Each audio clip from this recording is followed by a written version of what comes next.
Lesson 22. Give them what they want. Imagine that you choose to join humanity rather than isolating yourself. How can you maintain your position within the tribe? People differ. Your combination of wishes, passions, opinions, preferences, and desires is unique, and it will be easy for others to view it as deranged, depraved, or simply inadequate. Even if you were entirely like the others with whom you socialize, some resources are finite. If everyone wants to be the center of attention, someone has to be the audience. In every relationship between two people, there are two sets of expectations, yours and your friends.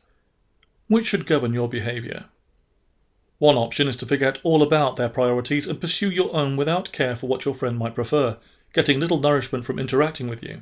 However, he will soon leave you solitary once more, and before departing, he will probably dispense a litany of painful criticism. This is one path to misery.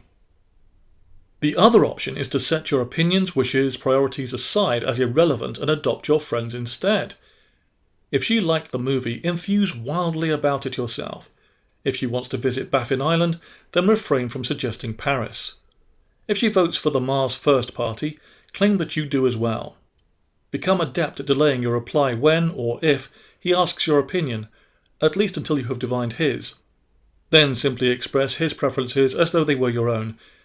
Become what object relations theorists call a mirror object, reflecting back to your partner what he hopes to see, himself. This sounds generous and winning, not at all a path to unhappiness, but it is quite effective. For one thing, no matter how much people enjoy looking in mirrors, eventually they get bored and look away. Your friend, colleague, or spouse will realize that she doesn't need to ask your point of view. For some reason, it always mimics hers. Talking to you is like talking to herself, and sooner or later, she will need more stimulation than you seem able to provide.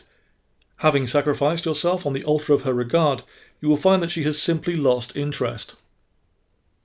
In addition, the part of you that requires the nourishment of having your needs met will wither away, leaving you resentful and unhappy.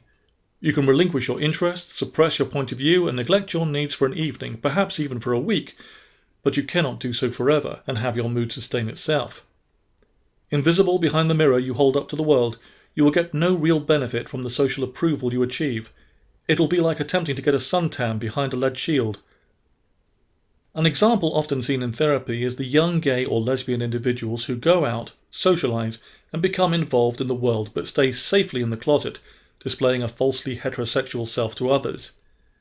They may get warm approval for much of what they do, but the heat never quite penetrates to the heart. They sense the affection they would receive if they were really the person they pretend to be, but knowing they are not, they cannot feel the benefit.